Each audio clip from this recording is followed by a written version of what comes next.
My RHS Tatton Park Flower Show Garden has been a major success. Thousands of people braved the dreadful weather to come and enjoy my garden, but now it's time to move it to its new location. We are currently on day 2 of the breakdown, and as you can see, there is a huge difference from when you last saw the Ginnel Garden.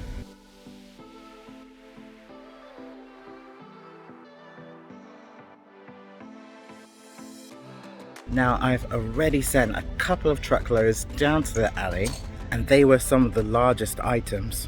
We have a delivery coming in soon, which is going to take some of these, well, hopefully all of these plants. And then I have another truck which is going to come along and take some of these larger containers like the bin shed and some of these heavier pots. We had 2.5 weeks to put our garden and the whole show together. But now we only have 3 days to pack up and get ourselves out of the park. A massive shout out to Knockcuts Garden Centre for loaning us the van for the day free of charge, and the ever helpful Dave helped me pack everything up and move it over to Moss Side. And by day 3 we just made it. And that's it. After months of preparation, 5 show days, the garden is now over and it's time to go back to some form of normality. Well, of course it would be if the garden wasn't being relocated. So let's head over to Moss Side and I'll show you how the alleyway is getting on. OGs to the channel, you could probably tell just how exhausted I am, but the show must go on. We have 6 days to turn this garden around and get it ready for the opening weekend, where we have invited press and local media to come and view our garden. We are on something like day 4 of this build, right here back at the relocation site in Moss Side, and we're waiting for the compost to arrive. Once that has happened, we'll then fill up all of the containers that need filling up still with compost, and then we can do the fun stuff, which is the planting out. So come and have a look in here and I'll show you where we've been storing some of these plants. So the amazing Gemma has put everything into a color coordinated scheme for me. We've already done the pruning here in this section, and so all I need to do now is select the plants that I want for each container and then start to lay them out as I go along the alley. So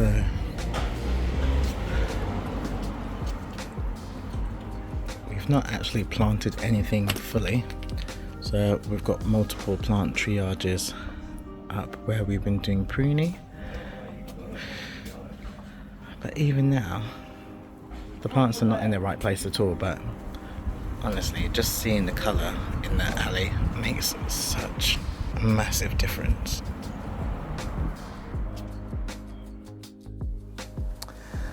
One of the things about show gardens is they are planted really, really densely. In fact, this is the famous bathtub, and this is not how I would normally plant. And that causes a couple of issues actually. By planting like this, these plants probably wouldn't survive. So I'm going to leave the bathtub like this for the party, but over the next 2 weeks we'll probably split some of this up and then move it across the alley. We've got so many plants in the plant room, and in actual fact we're probably not going to be able to fit all of them in the containers here, because like I said earlier, we don't plant as densely in real life as you do in a show garden. So whatever is left behind is probably going to end up going to some of the other alleyways in Moss Side. We are behind schedule. Our compost delivery hasn't yet arrived, so we can't plant up any of our containers, and unfortunately whilst we've been away, the garden has received some fly tipping. So for an additional cost, we had to hire in a skip to fill it up to make more space so that we could actually finish the job. One issue that creeps up all the time with alleyway gardens is the bins. So we've got in the bin shed, as you saw at the show, and we brought that back here. But fly tipping is also a really big issue, and so down this end of the garden we've had to get a skip in where we can load up all of the fly tipped rubbish, and this is 2 alleyways worth of rubbish that we've got up here in the skip. As you can see, we filled it up completely. But this is an everyday reality of the community here in Moss Side. So if we can try and make these spaces a little bit nicer, hopefully that will stop people from fly tipping. It looks like our compost delivery has just arrived. It's in this big old van, and we've got 1 ton of compost coming.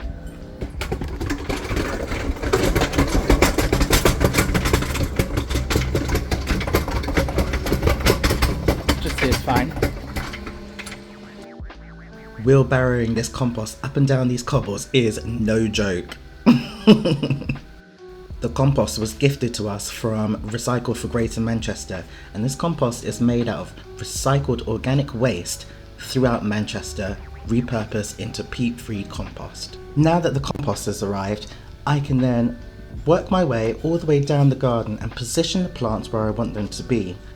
Gemma, Yasmin and the rest of the residents will then plant everything up. If you've been following this series, you will have already met Mr. Tortellini, but Mr. Tortellini isn't the only animal resident here on the alleyway. In fact, we had a full residents meeting. And child, let me tell you, this is not procrastination at all. Honestly, I think our delusion was setting in. But anyway, this is our wider family here at the alleyway. As we continued working, we found even more residents to the alley, and ooh, child, let me tell you, I was stressed. I didn't even know spiders this big lived in England. Like, oh, no. Yasmin's husband was basically the spider whisperer. Jokes aside, it was really interesting to see that we were creating so many new habitats for these local residents. But still.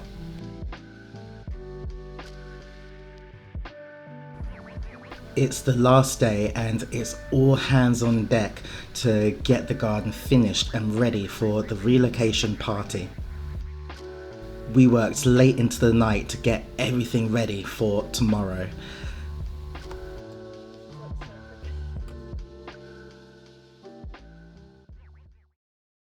So today is the big day. The RHS MEN Ginnel Garden has now finally been relocated to Moss Side, so without further ado, let me give you a tour of the alleyway. Remember Ethel's section from the show? Well, in its new location, it looks so much better. I think one of the most challenging things is when I designed the garden and I picked the containers, I had this alley in mind. So at the show, it looked great, but here, chef's kiss. Remember in episode 5, I was talking about the jasmine? Well, here it is in its final location. It is going to be stunning in spring.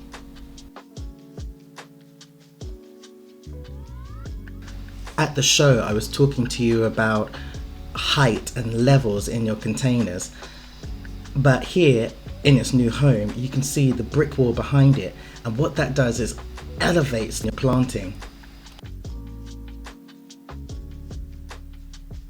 It didn't quite come across the way that I wanted it to at the show, but here, in its new home, the colour scheme of the plants that I selected really bounce off those brick walls. And this red planter is one of my favourites. It's so hot and fiery with the red hot pokers, the heleniums, and I've also added in some evergreen elements like the heuchera. We've got lots of movement here from the grasses as well. I think this is one of my favourites.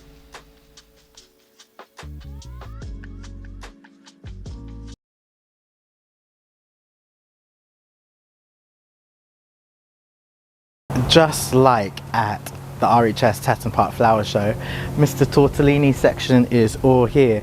So this whole bit is dedicated to Mr. Tortellini, the tortoise, and we can't wait to bring him outside when it's a little bit warmer so he can start to harvest some food for himself.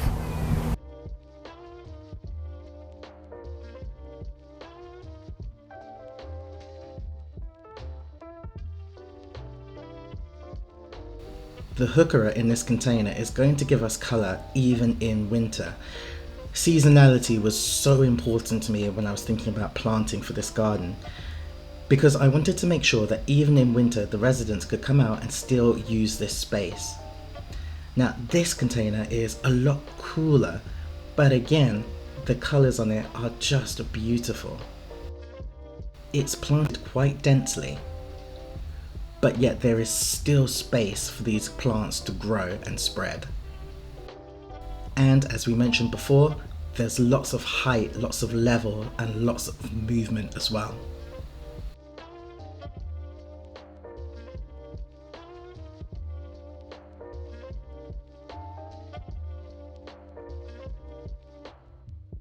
As if by magic, the sun began to appear, and so did our guests.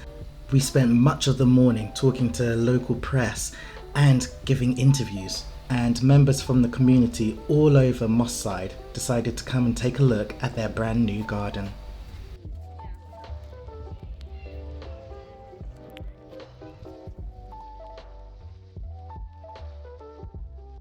Yasmin organised a street party. We closed the road, and that allowed the children to come out and play. We even had a very special visit from the Lord Mayor of Manchester. It was Nora's baby's first birthday, so of course we had to have cake. The Lord Mayor was so gracious, she even stopped to get herself a henna tattoo.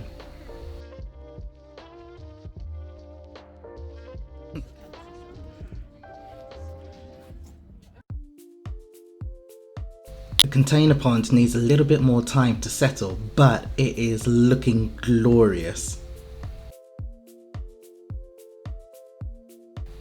As you can see, everything is still labelled in English and Arabic, and I think this is a really important element of making the garden feel like it's accessible to everybody who lives in the local area. The bathtub is still doing its thing. But what a transformation. Remember at the start of the video, the bin area just looked so messy. Now it's so neat and tidy, and just look at the blooms on top of the bin shed. Once again, against the brick wall, the planting is just stunning. Recycle for Greater Manchester came to visit us on opening day, and we were awarded this plaque. We placed it above the bin shed because it would just remind people to make sure that they recycle, because all of their recycled waste will come back to the garden and used as peat-free compost.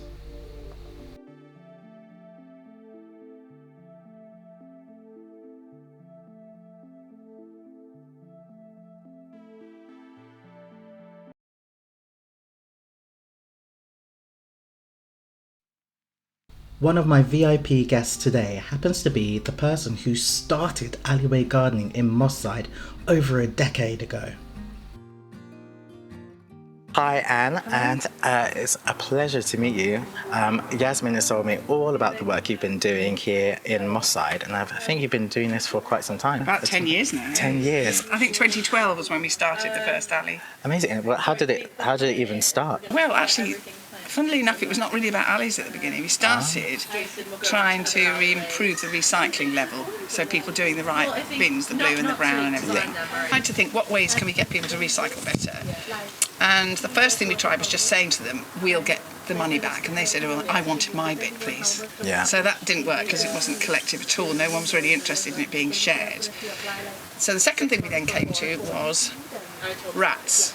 And do you want rats living around you? And if you don't, stop feeding them. And that was a big campaign for the green bins, the little green food bins. Okay, yeah. And we were telling people about Recycle for Greater Manchester and the fact that compost was made. It was called Revive in those days. And that, you know, if people did their green bins properly, we'd end up getting compost that we could use in our backyards at that stage. It wasn't even alleys, right? Yeah. So, but the whole thing was about stop rats, stop rats. However, there was a major reduction in bin collections, and this began to create some problems. So families with a big, they couldn't cope with the one bin for 2 weeks. In the summertime, it's really smelly and horrible. It just fell to pieces, and they started putting their rubbish back in the black bin, and it all failed. Over one winter, we lost it completely.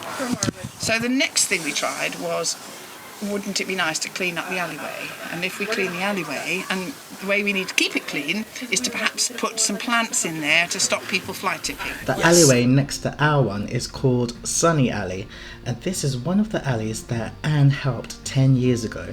It's now gone on to become an award-winning alley. It showcases the resourcefulness of Anne from repurposing products and bringing the community together.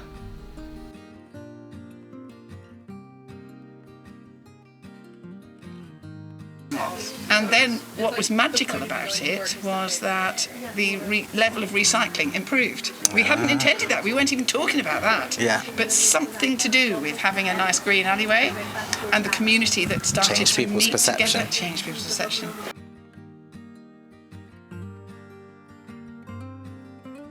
You started off with yours, so now 10 years later, how many roughly are being used here in Moss Side as green spaces We like have this? done 50 or so, and about 10 have failed. Failed because the worst reason they failed is the drought. Last summer and this summer, it's just been such a struggle. And people have said, I didn't know this is what it meant. I didn't know we had to go out for 2 hours every night and water all our plants. And if I'd known it was that, I'd never have done it. So we lost lots on that.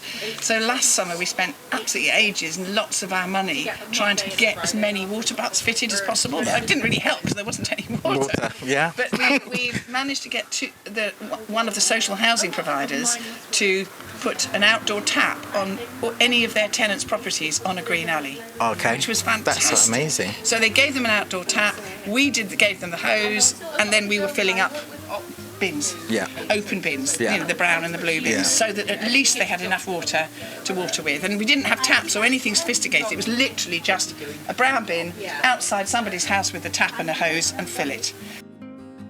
Someone comes to you to start their alley, and then what's the process? A couple I met today, for example, sometime next week I'll go over in the evening with a pad of paper and our phones and go and knock on every single door, talk to as many neighbours as answer to us. I tend to be really careful to do it between 5:30 and 9, not any later, because people don't like opening their doors any later. Yeah. And we just talk to people about whether they'd like to see a clean alley and would they be prepared to help and how.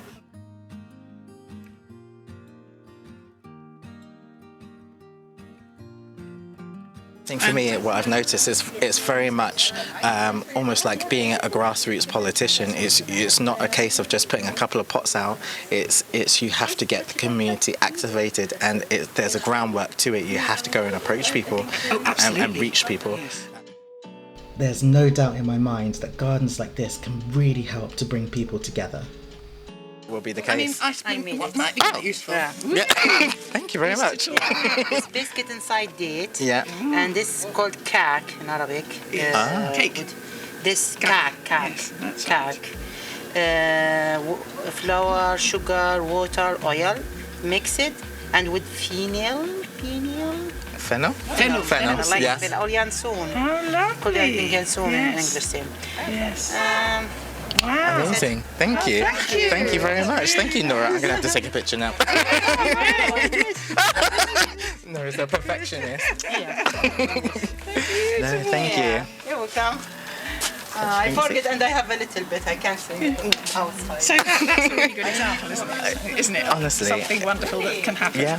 Yeah. And actually food is a brilliant way Connector. of making people connect. Yeah.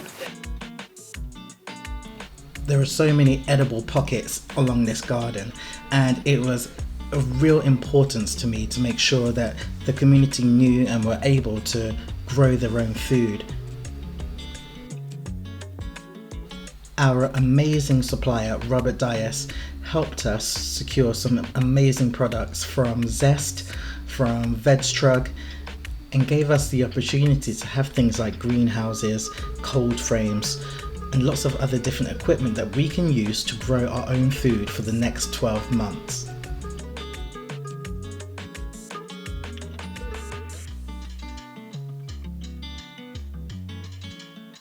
If you remember our pallet planter at the show, we had it full of flowers, but now that it's home, we've changed it and filled it with strawberry plants.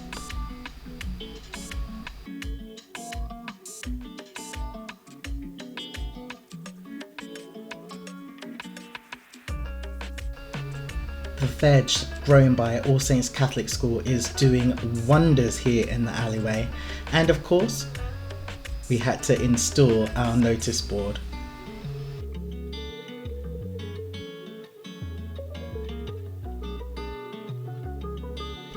There are lots of different communal seating pockets along the garden, and this was really important to me because this is the connector. This is what's going to make people come out and be able to sit and connect and speak to other people. But not only does it look great in the daytime, it also looks rather magical at night.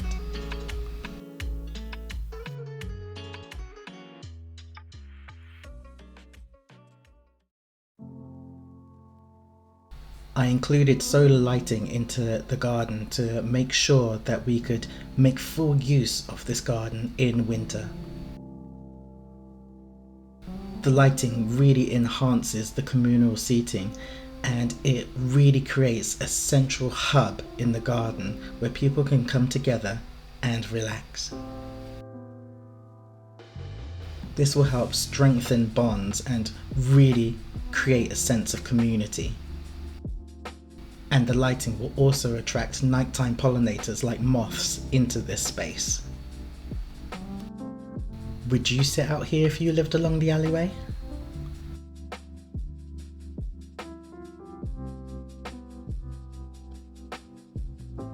So we finally come to the end of this project. Seeing the community out and using the space as it was intended, it's just simply amazing. And you know, there are households here who have met each other for the first time, even though they've lived on the street for years.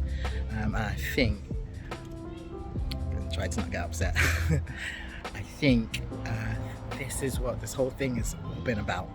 And I'm really, really proud of it, and really proud of Yasmin and Gemma and Tonka and everyone else who is a resident on the street who's helped me create this project. Lex and Ash from the RHS, thank you as well for giving me this opportunity, and to this community. Thank you all very much. I hope you've enjoyed this series, and it's going to continue because of course I am mentoring the community for the next 12 months. So we will be doing some monthly updates on the alley and having a look at its progression. Hopefully I will see you all again very, very soon. Bye.